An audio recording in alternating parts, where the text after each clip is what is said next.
എന്തൊരത്ഭുതം! 20-ാം നൂറ്റാണ്ടിൽ നിന്നുകൊണ്ട് 19-ാം നൂറ്റാണ്ടിനെയും 21-ാം നൂറ്റാണ്ടിനെയും ഒരുപോലെ കാണുന്ന മഅരിഫത്തിന്റെ കണ്ണ്. അന ഖുതുബുൽ ആലം, ഞാൻ ഖുതുബുൽ ആലമാണ് എന്ന് മഹാനായ സിഎം വലിയുള്ളാഹി പറഞ്ഞു. അന്നു മുതൽ ഉപ്പയും സിഎം വലിയുള്ളാഹിയും തമ്മിലുള്ള ബന്ധം തുടങ്ങി. ആ ബന്ധം എല്ലാ അർത്ഥത്തിലും പൂർണ്ണമായ ബന്ധം.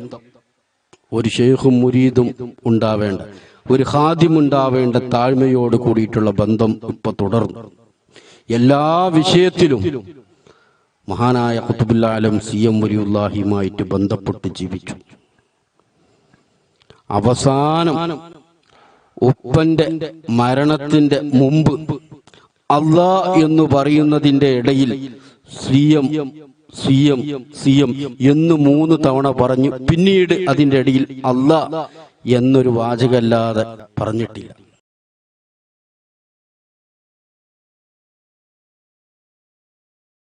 അന ഖുതുബുൽ ആലം, ഞാൻ ഖുതുബുൽ ആലമാണ് എന്ന് മഹാനായ സിഎം വലിയുള്ളാഹി പറഞ്ഞു.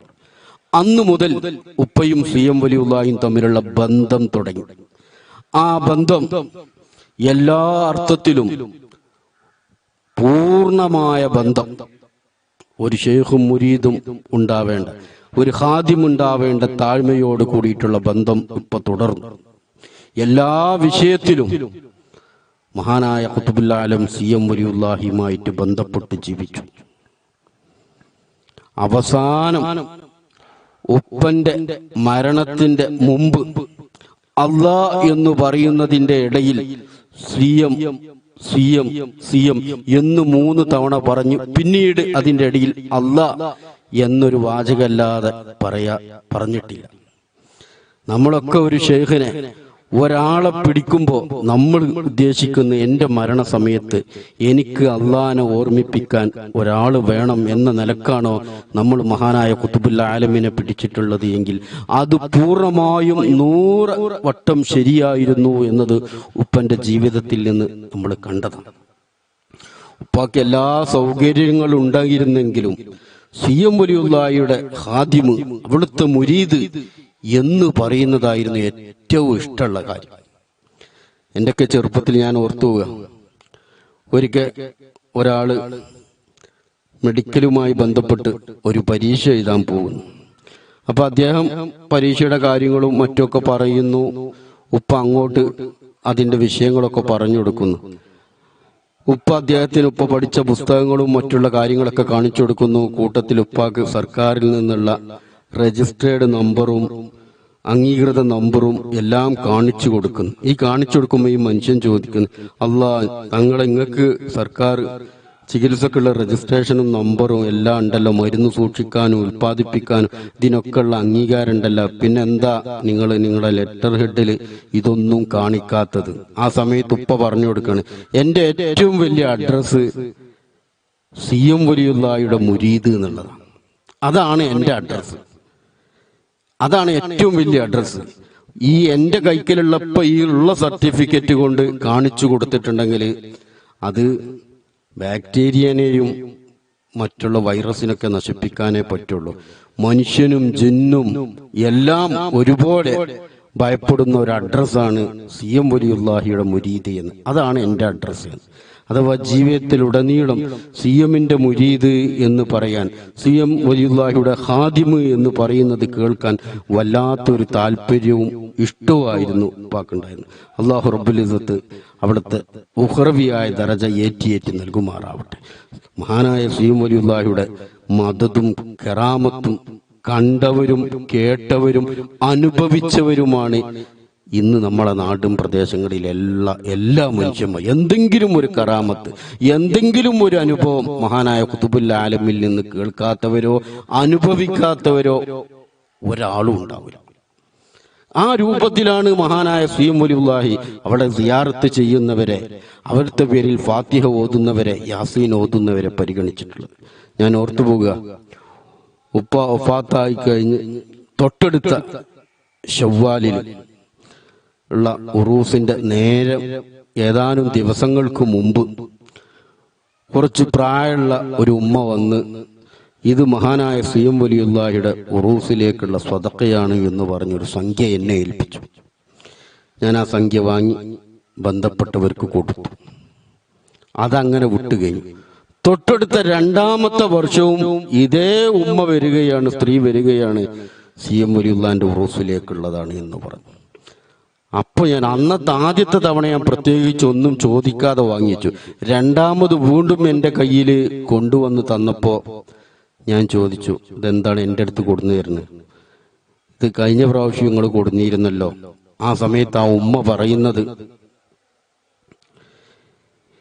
എൻ്റെ മകൻ വളരെ ചെറിയ പ്രായത്തിൽ 18 വയസ്സ് പ്രായത്തിൽ ഗൾഫിക്ക് പോയി.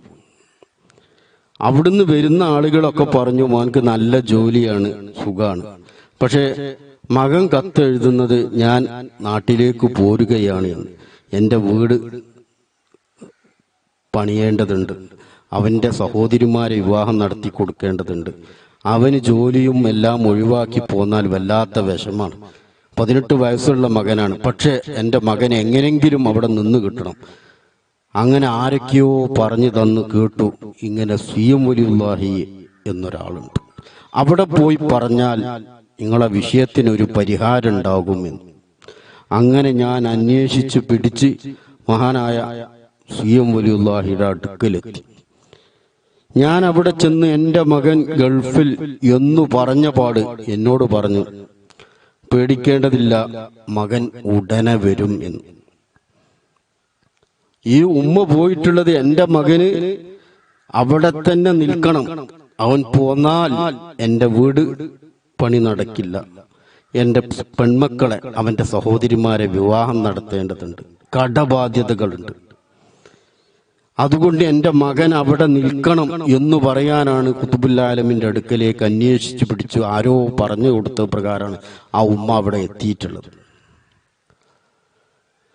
മഹാനവർകളോ ചെന്ന പാട് പറഞ്ഞത്, പേടിക്കേണ്ടതില്ല, അവൻ ഉടനെ വരും എന്ന്. പിന്നെ സംസാരിക്കാൻ സമയമില്ല, നേരെ വീട്ടിലേക്ക് തന്നെ വന്നു. ഈ ഉമ്മ അവിടുത്തെ സഹോദരന്മാരോട് വിവരം പറഞ്ഞപ്പോൾ അവര് പറഞ്ഞു, എന്തിനാ അവിടെ പോയത്, എന്തുണ്ടായിപ്പോ, ഇതൊക്കെ പറഞ്ഞ് വീണ്ടും വിഷമിപ്പിച്ചു. ഈ ഉമ്മന്റെ വിഷമം മൂത്തു. വീണ്ടും അവിടെ തന്നെ പോകാം എന്ന് കരുതി വീണ്ടും മഹാനായ ഖുതുബുൽ ആലമിന്റെ അടുക്കലേക്ക് തന്നെ ചെന്നു. ഉമ്മ പറയാണ്, ഞാൻ ചെന്നപ്പോ എന്നോട് പറഞ്ഞു, നിങ്ങളെ മകന് ഇന്ന് രാത്രി എത്തും, നിങ്ങളെ മകൻ. ഇന്നത്തെ പോലെ ഫോണും സംവിധാനമൊന്നും ഇല്ലല്ലോ. നിങ്ങളെ മകൻ 30 വർഷം മുമ്പാണ്. നിങ്ങളെ മകൻ ഇന്ന് രാത്രി എത്തും, അവൻക്ക് അവിടെ ജോലിയില്ല, അവൻക്ക് ഫ്രാൻസിലാണ് ജോലിയുള്ളത്. ഉമ്മ നാട് തന്നെ ആദ്യം കേൾക്കുക. വീട്ടിലേക്ക് വന്നു, വിവരം പറഞ്ഞു. എല്ലാവരും അതൊരു തമാശ രൂപത്തിലെടുത്തു. പക്ഷെ അന്ന് രാത്രി അതാ മകൻ വരുന്നു, വാതിൽ മുട്ടുന്നു, വാതിൽ തുറന്നു, മകൻ വീട്ടിൽ കയറി. ഈ ഉമ്മ എത്രയോ ആഗ്രഹിച്ചതാണ് മകൻ അവിടെ നിൽക്കണമെന്ന്. പക്ഷെ മകൻ വീട്ടിലേക്ക് എത്തിപ്പെട്ടു. പിറ്റേ ദിവസം മകൻ വസ്ത്രമൊക്കെ മാറ്റി പോവുകയാണ്. എൻ്റെ കൂടെ എൻ്റെ അറബി വന്നിട്ടുണ്ട്. അദ്ദേഹം ഒരു ഹോസ്പിറ്റൽ ചികിത്സയുമായി ബന്ധപ്പെട്ട് വന്നതാണ്. ഞാൻ അങ്ങോട്ട് അദ്ദേഹത്തിന്റെ ഖിദ്മത്തിന് വേണ്ടി ഞാൻ വന്നതാണ്, ഇപ്പോൾ വരാൻ ഉദ്ദേശിച്ചതല്ല എന്ന്. അറബിക്ക് വേണ്ട ഖിദ്മത്തും കാര്യങ്ങളൊക്കെ ചെയ്തു കൊടുത്ത് ദിവസങ്ങൾ നിന്ന് മകൻ വീട്ടിലേക്ക് തിരിച്ചു വന്നിട്ട് ഉമ്മാനോട് പറയാണ്, എൻ്റെ അറബിക്ക് ഫ്രാൻസിലേക്ക് ജോലിയായിട്ടുണ്ട്, എന്നോട് കൂടെ ചെല്ലാൻ പറഞ്ഞിട്ടുണ്ട്.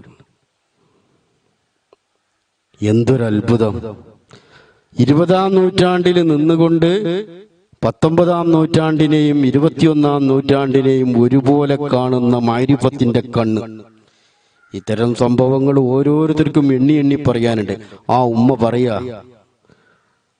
തൊട്ടടുത്ത വർഷമാണ് മഹാനവർകൾ വഫാത്തായത്. അന്ന് മുതൽ ഓരോ പ്രാവശ്യവും ഉറൂസിലേക്കൊരു വിഹിതം ഉപ്പന്റെ കയ്യിൽ ഞാൻ കൊണ്ടുവന്ന് കൊടുക്കാറുണ്ട്. ഞാൻ ഇത്തവണയും അതുമായിട്ട് വന്നതാണ്. ആ ഉമ്മ ഇത്തവണയും വിളിച്ചിരുന്നു, എന്ത് ചെയ്യണമെന്ന് ചോദിച്ച്. അവർക്ക് വേണ്ട നിർദ്ദേശങ്ങളൊക്കെ ഞാൻ പറഞ്ഞു കൊടുത്തു. അവിടത്തോടൊരു നിമിഷത്തിന്റെ ബന്ധം ഉള്ളവർ ആ ബന്ധം തുടരാൻ ആഗ്രഹിക്കുകയാണ്. അല്ലാഹു റബ്ബുൽ ഇസ്സത്ത് അവിടുത്തെ തിരുനോട്ടം നമുക്ക് നൽകുമാറാവട്ടെ, നമ്മുടെ കുടുംബത്തിന് നൽകുമാറാവട്ടെ.